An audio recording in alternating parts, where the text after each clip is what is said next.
Hello, smart viewers. Welcome to Face to Face with me, William. And as usual, in every episode, I'm going to discuss about variously interesting topics. And it's no different than in this episode. Also, I'm going to discuss about a specific kind of sports, which is martial arts. In the spirit of Asian Games. We're going to talk about Wushu. So I'm going to give out 5 female Wushu athletes make Indonesia famous to the international arena, and it's also a clue for our guest for today. Yeah. And for the first one is Felda Elvira Santoso, who is the 2017 SEA Games gold medal and silver medal. She achieved 2 medals for Indonesia in the 2017 SEA Games, and she also won 1 gold and 1 silver, won the Tausho number gold medal. The next one is Monica Francisca Sugianto.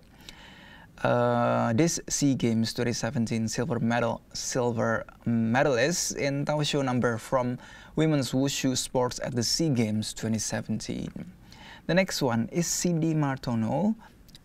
She won bronze medal for the 2016 Wushu World Championship in Poland and achieved last year at the World Wushu Championships in Poland 2016. And Cindy won the bronze medal in the optional Tachichian number. So the next one is Lin Swell Kwok. She won 2 gold medals at the 2015 World Wushu Championship and strengthening the Wushu team in the 2016 Kuala Lumpur SEA Games arena and also her beauty hides muscle strength as a Wushu athlete who won many medals since she was a junior. And the last one is Juwita Nizawasni. She won 2 gold at the 2016 Taulo Wushu World Championship, and another one that is not inferior to achievement. She won 2 gold medals in the Nankun number and Nantau female number in the 2016 Taulo Wushu World Championship. So those are strong female competitors in Wushu, yeah. And for the next segment, I'm going to invite a special guest who is also a female Wushu athlete here in Venice University, and she'll be representing her own country. So curious about who she is? You're gonna have to stay tuned to Face to Face.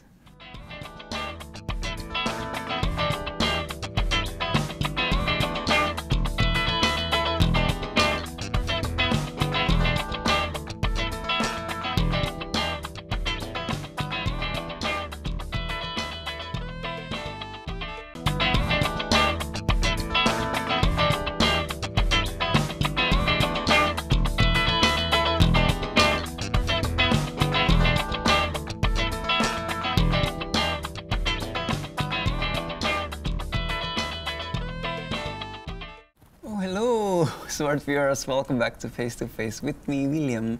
And as I promised on the previous segment, I'm gonna invite a special guest today related to specific sports, which is Wushu. Here we have Nadia Permata. Hello, welcome to the show. Thank you. Maybe you can share your latest activities related to Wushu. Yeah.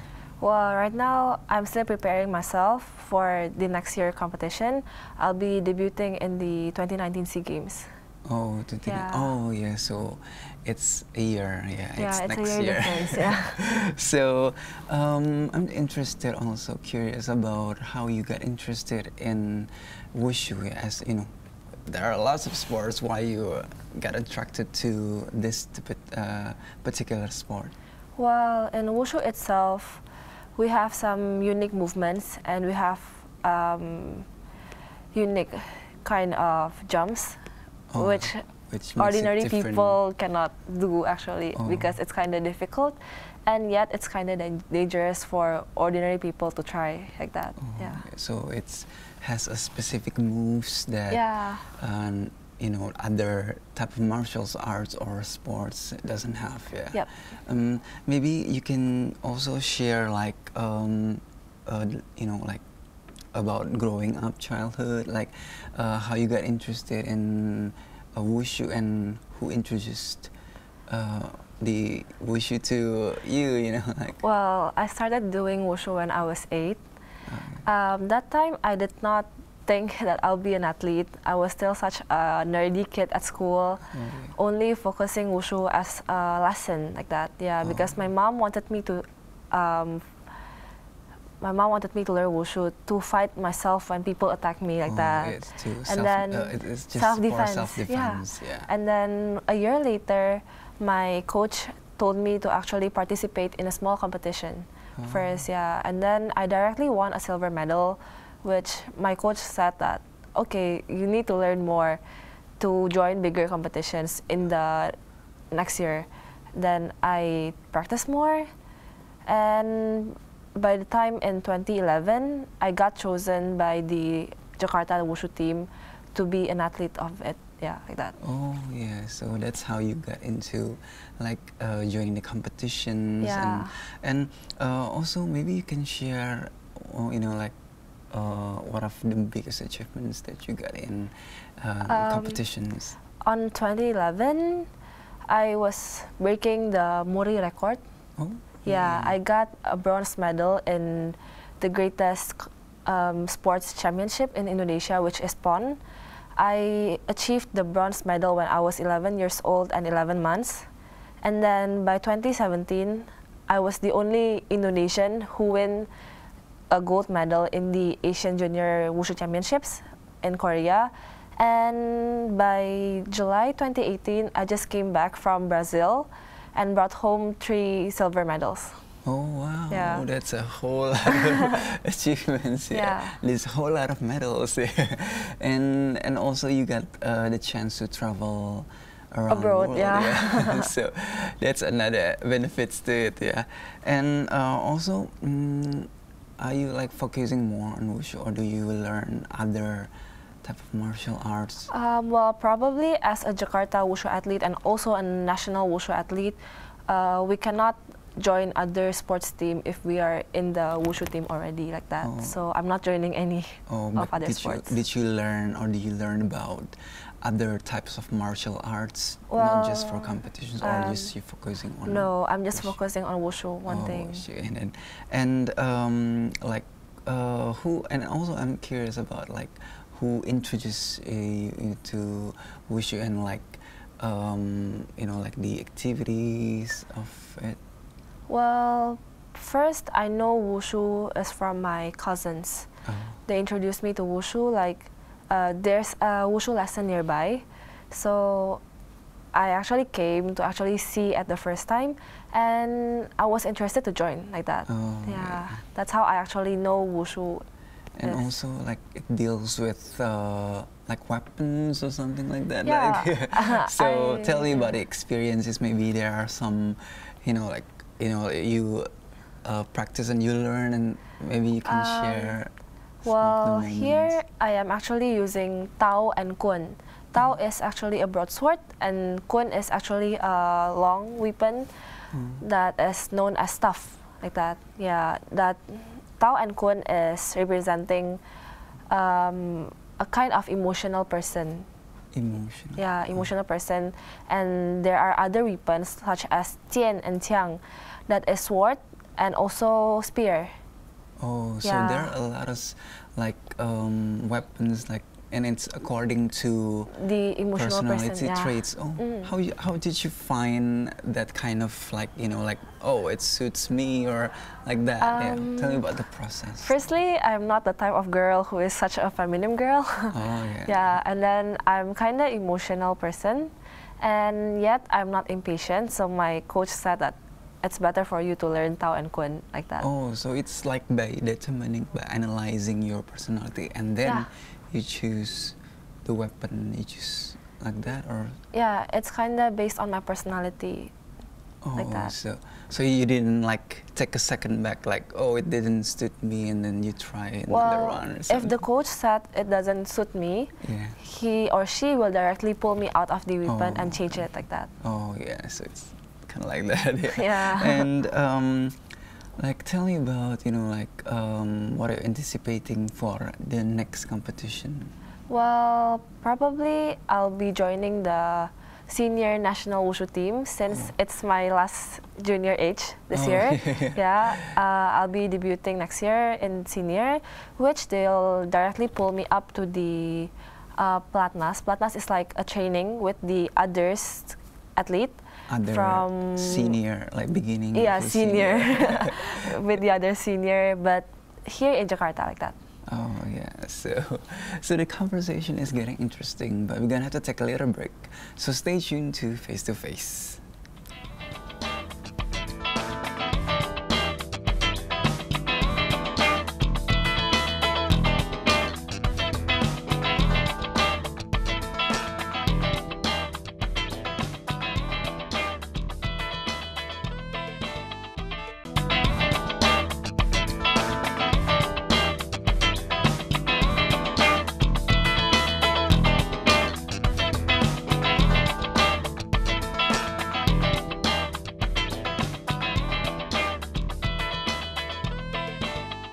Hello, smart viewers. Welcome back to Face to Face. Still with me, William, and we're continuing our conversation, our fun conversation with Nadia here, who is an Wushu athlete, and we're gonna spice things up a little bit, just so you know, we can test your knowledge about Wushu a little bit. Yeah. Okay. We're gonna play a little game. It's called Guess Wushu weapons. So here we have several of Wushu weapons, and you can guess what these are, and then you can maybe like tell a little trivia about the weapon. Yeah. Okay. Let's begin then. Okay, first picture. What is this? This is Tao. Tao. Oh, yeah, it's as you Tao mentioned Shu. before. Yeah. It's broadsword. Like maybe you can tell about the origin or like.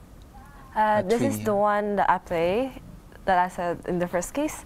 That weapon represents the emotional person that I said in the segment before. Like, yeah. That is what I play. But then this weapon is not competed in Asian Games or SEA Games, like that. Oh, it's just for junior or like? No. For Wushu itself, in the international competition, like Asian Games and also SEA Games, both of them doesn't compete in Tao or Kun. Oh, there are no categories. Yeah, but then for men, it's Tao and Kun, but for women, it's Tian and Tiang. Oh, so you actually more on the like a man kind of weapon. Also, Tao is more like a man kind of weapon. Yeah, like that. Yeah, let's see if the answer is correct. Yeah, okay. The next one. Like, what is this? This is Nan Tao. Let's see if this is correct. Yes, it's Nan Tao. What's Nan Tao? Nan Tao is actually from the southern side of Wushu. It's kind of more like using this, like this, compared to this. This is Zhang. Oh, the way you held. Yeah, no, I mean the other hand position. From hand position. If in Tao, it's like this, it's Zhang. What's the meaning? What's the purpose? This is from the northern side. Oh, so is this a representation, or does it related to functionality, or like the way you move? It's just a representation like that. Yeah. Okay. Since there's no meaning like that. But Nan Tao itself, it is more emotional compared to Tao. Oh. Yeah. What makes it more emotional? The way in you Nan move? Tao and Nan Chen and Nan Kun itself, if you play the routine, you also need to shout like ah or who, like that. Oh, so it's like more evokes more like, you know, like power. Yeah, you know, more like power and kind of using emotions. I should say it's fierce. Oh, it's more fierce. Yeah. It's like more of a like releasing your stress or your like. Possibly. Yeah, it can release. Yeah. And the next one. Like what's this? This one is Tian. Tian. Yeah. What? You know, maybe you can tell about the trivia about. That is known as sword. This weapon represents smooth, soft, but not emotional person. Oh, it's like more on the agility. Yeah, it's kind of more soft person, calm, like that. Yeah. And it's using like two hands? Or? No, it's one. It's one. Oh, yeah, so it's Tian. So we use this kind of hand in Tian, not this one. Oh. It's just a representation. I don't know why. Oh, yeah. So you actually learn all weapons. You have the like basic knowledge about all weapons, but you masters on specific ones. Like that. Like that. The next one, what's this? This one is kun. Oh, it's quite long, Yeah, this one is kun. This is one that I played before. Oh, yeah, you play this also. Yeah. Oh, Tao and kun. Nan kun. It's nan kun. Oh yeah. Since from nan kun and kun is kind of not different. Oh, it's like the basic concept. It's just the It's just nan kun kind of thicker compared to kun, like that. Yeah. So how you master, you know, like this thickness and like long, you know, like. Nan kun is actually packed up with nan tao. Oh. Yeah, like that. But then in the picture before, it's a lotus stance. It belongs to kun. Oh, it's like actually a lotus stance. Yeah, it's a lotus stance. Oh. We have the stance's name too. Oh yeah. Oh, and so it's using nature, to actually fight. Yeah, probably like that. And the next one. Oh, this is my senior. Oh yeah. Yeah. This is Qiang. Qiang. Oh. Yeah. Jiangsu. Yeah. Oh yeah. We usually shorten it as Qiang. Oh. Jiangsu, Jiansu, Taosu. Oh. Everything has su in it. Su in it. Yeah. Oh, maybe you can tell what's the reason of it. I mean like su in every kind of weapon. Su comes from Wushu. Oh, Wushu, so, like that. Yeah. And you can share about the experiences. Have you ever handled Jiangsu? I ever competed in Tian and Qiang during 2014 back in Turkey, but then it doesn't suit me well. Oh, maybe it's like too long. No. Or the mobility of it? I moved from Tao to Tian. Oh. It's like kind of hard because Tao is something not smooth and soft, but then Tian is something more smooth and soft. Oh. That's why it's kind of hard for me to actually adapt with new weapon. And I also have a last preparation during the last Turkey, like that, yeah. And it's also, you considered the movement is also like some kind of art in it, like? Well, yeah, because Wushu routines are actually made up of 1 minute and 20 seconds. Just imagine yourself running so fast for 1 minute and 20 seconds is tired. Oh. And we actually have like the moment where we need to play slowly and then fast and then slow and then fast. We have the own tempo. Like the own tempo. You created your own tempo? Well, for the junior stage, we have the compulsory routine. Oh. So there's this routine that we need to follow. But then if 18 plus, we made our own routine like that. Oh. So we made our own tempo by ourselves like that. Oh, it suits with your capability of like, like running for a minute. Yeah. And also let's talk about like what is the main principle of Wushu itself that makes you like intrigued about this kind of. Well, Wushu teaches me a lot of things. Firstly, it teaches me to be disciplined in everything that I do. Like in school or in my daily life, Wushu impacts a lot in disciplines. And then Wushu also teaches us to actually tolerate each other like that. Since Jakarta Wushu team, yet the national Wushu team is made up of people from different kind of cities and ethnicity. Mm. So we need to tolerate each other like that. Oh yeah, understand about the diversity of people also learning about the sports. And how do you stay motivated, like doing the same kind of routine, like every day, like what keeps you motivated? Probably I could say that many people wanted to be in my position right now. Like many people wanted to go abroad for the international championships, but then they don't have the chance to. I'm training myself harder, since if I don't train myself, the other will catch me up like that. Yeah. So it motivates me to still stay focused in Wushu. Like many people wanted to be in my place, so why should I let it go like that? Oh yeah, you get you get the chance to explore yourself and to make yourself be better. Like that. And how you prepare yourself for the next competition? Well, in the next SEA Games, I'm still actually making my own routine since it's 18 plus. Yeah, so you have your own routine. Yeah, and I'm still learning like jumps because in junior category, we only do like 360 degrees kind of jump. Oh. But then I want to improve myself to be better, so I'm learning like 540 kinds of jumps like that.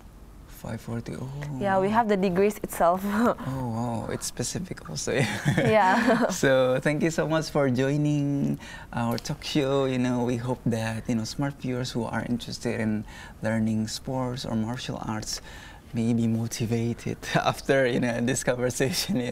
So thank you so much. You're welcome. We've come to the end of the show. Until then, you're gonna have to watch another episode of Face to Face at the same day and time. Until then, I'm William Grinaldi signing off. Bye-bye.